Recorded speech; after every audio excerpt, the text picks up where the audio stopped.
We're back and we're wearing different shirts now. Yeah, I'm not wearing my dark shirt. You're not wearing your dark shirt. I don't think I look as good in this color. That color or the other color? This color. You look fine in that color. You look nice in the dark sweater, though. I don't. I do. Yes, you do. Not in this. Okay, so he's wearing a bad shirt today, but we'll forgive him for that. Most of my shirts are bad. He needs better shirts. So if anyone wants to do a video on how to buy good shirts, he will watch it. I don't do good with shirts generally. I'm just not a shirt person, I think, is the problem. So what would you wear? Ponchos? No. I think you should try ponchos. No, I mean, I could wear your Christmas tree. Why do you still have your Christmas tree? Well, because I haven't had time to take it down yet. And it's festive and it has animals all over it. Also, it smells good. Also, I'm lazy. My father used to leave his Christmas tree up until March. The poor thing would be, it was terrible. I know, these are not good habits of ours, but I know, I'll take it down soon. Okay. All right, so today's question is, how do I naturally avoid conflict? I naturally avoid conflict. Well, actually, that's a question I would ask because I do avoid conflict and I enjoy it. So how can I do that better? How much time should I give the caffeine to kick in before I actually sit down and do one of these videos? I haven't had any caffeine yet, which is astonishing, I know.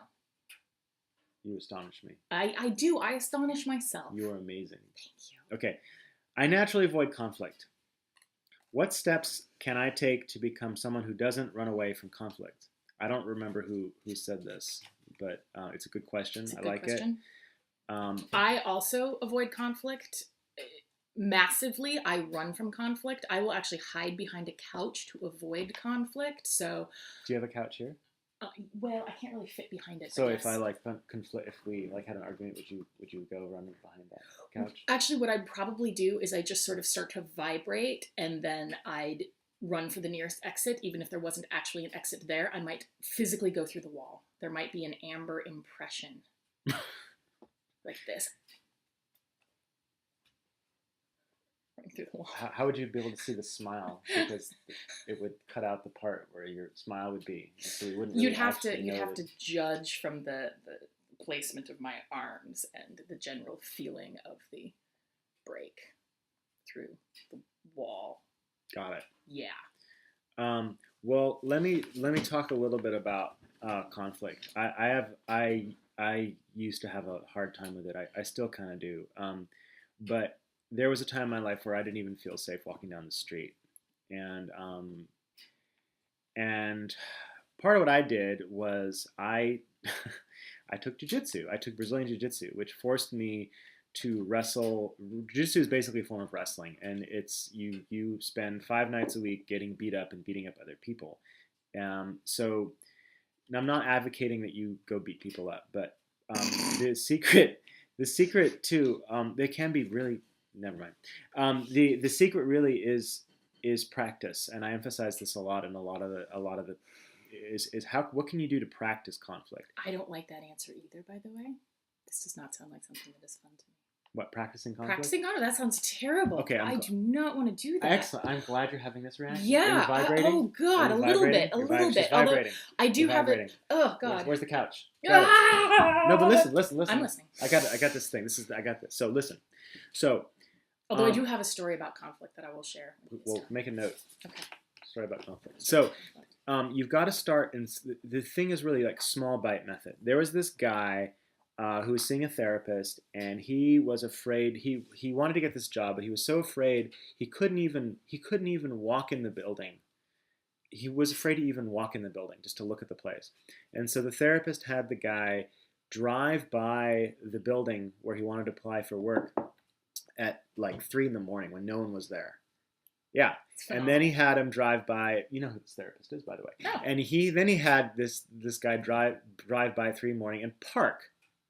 And then slowly had the guy like actually drive by the building during business hours, and on and on. And you can see where this is going. So it's called the small bite method, or I think in my profession they call it exposure therapy, but it's just little bits at a time. So, sometimes like so you're building up your tolerance to conflict. Yeah, very small bits. Yeah, you're inoculating yourself to the terror of conflict. Yeah, I think one of the it's funny that even though I've been doing jiu-jitsu for like 9 years, and I've been beaten up so many times. The thing that really does scare me is interpersonal conflict. Like in a grocery store, if someone like cuts in line, even if she's like someone's like a really like meek looking person, I would have a really difficult time saying, "Excuse me, you cut in front of me, you asshole." Right. Well, maybe you shouldn't take the tack of, "Hey, you asshole." Maybe that's a bad I mean, tack. I feel like giving in that sort of instance, giving everybody the benefit of the doubt in terms of like, "Hey, maybe she legitimately didn't see the line. Like clearly the line is right here and it's very obvious, but maybe they're so far in their head today that they just didn't see it." And say, "Hey, excuse me."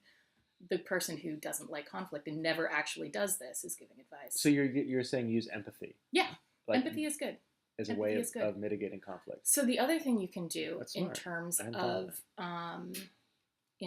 conflict and building your tolerance is to spend your entire life, say 35 years, avoiding it as hard as you can, and then wait until life forces your hand. My story about conflict is that my father died a few years ago, and so me and my family were dealing with this, and there are a lot of things that come with that: grief, and dealing with the person's estate and financial stuff. And so ours was certainly not the most complicated, but also not the easiest situation. And so apparently a thing that happens a lot with families who are grieving the loss of a loved one is that they can just, there can be blow-ups. And my family managed to avoid a blow-up for a solid year and a half. Like I don't know if we were pressing it or it just didn't show up, but everybody thought we had escaped this. Like, ooh, we managed not to have a big blow-up. And then lo and behold, the big blow-up just exploded. There were like shards of my brain on the walls, and it was terrible. And behind the couch. And so, I was sort of in a space where I couldn't avoid this conflict, although I admit I did walk out the door a few times, and then, I was standing outside the house, and I was like, all right, time to go back in. And so I turned around, walked back in, and it was intense. Like I got yelled at a lot, and I kind of had to be in a place where I could stand my ground and defend myself without hitting below the belt. And that was tough. Like I felt like I was kind of getting attacked, and I just, I had to, I might have cursed a few times, and I actually turned to my mother and asked, which of her mugs she didn't like. And I took the mug, I walked out into the backyard, and I hurled it against a wall. That's excellent. Yeah, it was great. It really helped. And then I went back in, and, basically we just kind of yelled it out, and I had to, and I hate yelling, by the way. I do not enjoy it. And I do not enjoy having, it confronting me. But you just sort of, the thing about conflict is you can avoid it as much as you want, but eventually it will find you. And in that moment, you'll find out how you react to it. And I think you'll probably surprise yourself. You might really, I was actually very proud of that because I stood up for myself. I didn't take any bullshit, but I also didn't, yell anything hurtful. It sounds like you stayed centered. Yeah, I did, which surprised me. I didn't think that would be my reaction, but it was. And so, That's awesome. Yeah. So I'm dovetail on that. Like, don't plan conflict. Don't say, I'm going to say this, then they're going to say that. No, don't plan for it. You hear how Amber is staying centered. Like, if you staying centered is the best place to be because it's just you, and there's a quote I read that stuck with me. It goes, speak your truth even if your voice shakes. And part of, I think, what bothers us about conflict is we're afraid that what we say is not going to be honored, that the person is just going to go, well, F you, I don't care what you say. Yeah. But people do hear you. People do actually listen. So and by the way, you can say F you and still hear them. That's what I did. And I think he still felt heard. Yeah. And when you stay centered and you speak, you just, like my friend said, just say the truth. Just speak the truth. If something, you sit there, you can grab a banister or whatever and just speak your truth and see what happens. And this is the other thing about conflict. Conflict pushes us into zones that we're not used to. And it's very important to take care of yourself in those situations, like when she threw the mug against the wall. I think that's brilliant. And then I will I'm gonna note go out and that, buy some mugs. yeah, please, crappy mugs that shatter well. I think everyone should have crappy mugs Yeah. to do this with. Yes. And if couches. you happen Couches are to important. shatter your mother's crappy mug, do go out and pick up the pieces so your almost 70-year-old mother with bad knees isn't like having to crouch over and do it herself. It's just, being a good daughter. Yeah, that's good. I don't really know what else to add. I have one other thing to add about the empathy Okay. piece. Empathy, it can be one of the hardest places to practice or feel empathy if you feel attacked, or if you feel, like you're being harshly judged, or, whatever your feeling is in that time. It can make it very hard. But also, one of the things that can happen in those moments is that everything clarifies, and empathy can actually sometimes become easier. And I think for me, sort of what I realized was that, the person that I was having this massive blowout with, I feel like he maybe hadn't expressed enough of his grief yet, and he hadn't really processed through, as many of the emotions. And so they had to come up somewhere.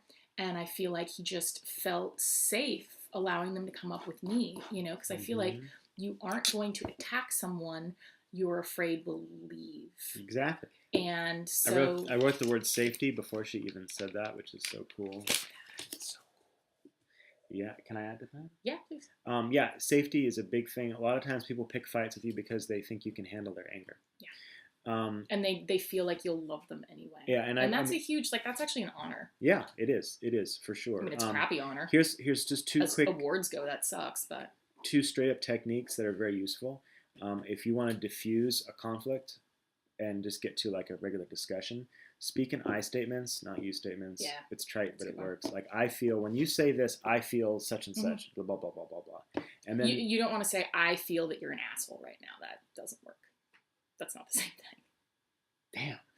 Damn. No. Another one is paraphrasing. So when someone says, blah, blah, blah, blah, blah, blah, you say, so what I'm hearing is, you think such, et cetera, et cetera, et cetera, et cetera. You think that, you're tired of the Christmas tree being in my living room. You want me to take it out. And it's frustrating to you that every time you come into my house, it smells like Christmas tree. And it's January and you're sick of that because your dad was a Jew. But so paraphrasing is important because it diffuses the person because they feel heard. So you can, and you can say, and did I get all that? And they say, no, you left out the thing about the ornaments and the chocolate or something. And like, okay, so what it says, so I got this, and then the ornaments, yes. So are we on the same page? Yes. Okay, cool. And then no surprises will come. And then it's like, you haven't even added anything to the discussion, but you've improved the tenor of the conversation. Because they feel heard now. They feel heard. And and even if they're really a mean person, a mean person is mean for a reason. They're usually mean because they're hurt inwardly and they're damaged and there's little holes in them. Life has dismembered them a little bit, and so you can be their therapist and you can have this kind of meta conversation about the conversation, and just calm them down. Here's another technique. I'm adding one. This is one I love. Okay, this is more aggressive. When someone starts telling you how to think or how to feel or how to react, like you're in a conversation, you can't think this. You can say to them, you're not in charge of this conversation. It takes two to have a conversation, and you are not the boss of our interaction. Right, and also, you can't tell me how to think.